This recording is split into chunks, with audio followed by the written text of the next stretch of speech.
Nah, meskipun saya dengar cukup keras, cukup keras suara saya. Saya kan politisi suka ngomong terlalu keras katakan. Ya, yang Pak Aziz ya. Yang terakhir saya bercerita ini UMR ya.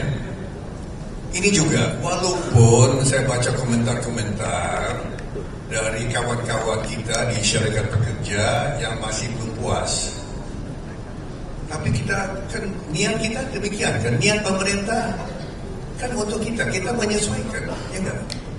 Ada sejumlah pengusaha katakan pengusaha dunia pengusaha tidak dilibatkan pembicaraan. Ya. Tapi saya kira ya kita kan semua kan harus kompromi, ya enggak?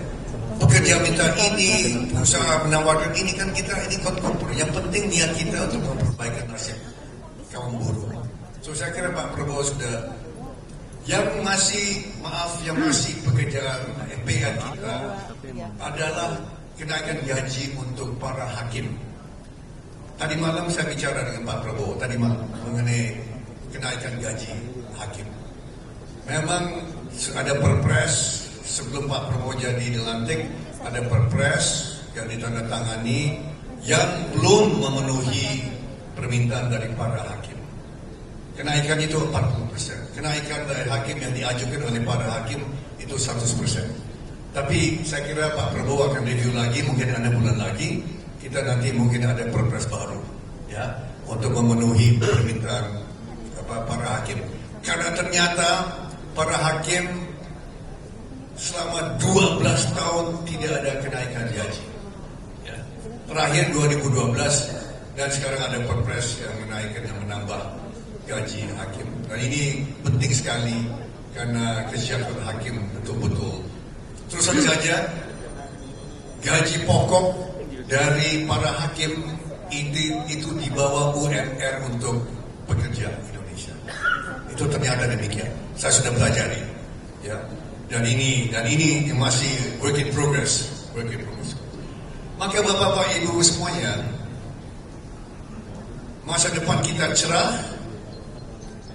Pak Prabowo juga menawarkan ke dunia usaha luar negeri juga suatu program reboisasi besar-besar.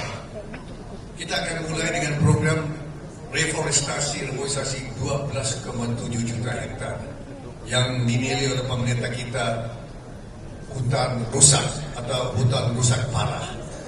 Nah, ini untuk juga menjawab atau menanggapi kritik dari luar negeri bahwa pemerintah Indonesia menebang hutan untuk bikin kawasan food estate atau namanya deforestasi. Saya bisa menanggapi sebagai berikut, tolong dicatat juga. Ternyata kawasan food estate di Papua Selatan itu dimulai dengan 60% lahan kosong, tidak ada kayu, tidak ada hutan, ya. Maka deforestasi tidak sebesar itu. Ternyata banyak lahan itu berupa lahan alang-alang, ya. Kalau nanti para anggota Kadin mendengar kritik-kritik dari LSM atau dari luar negeri, coba dipikirkan. Itu 100% tidak benar, mungkin sebagian benar. Hutan yang ditebang tidak semata-mata semuanya hutan lama. Itu banyak berupa alang-alang dan sabana. So saya kira ini juga sudah dipikirkan baik-baik dan secara masa-masa keluarga pemerintah. So saya kira itu yang saya mau sampaikan.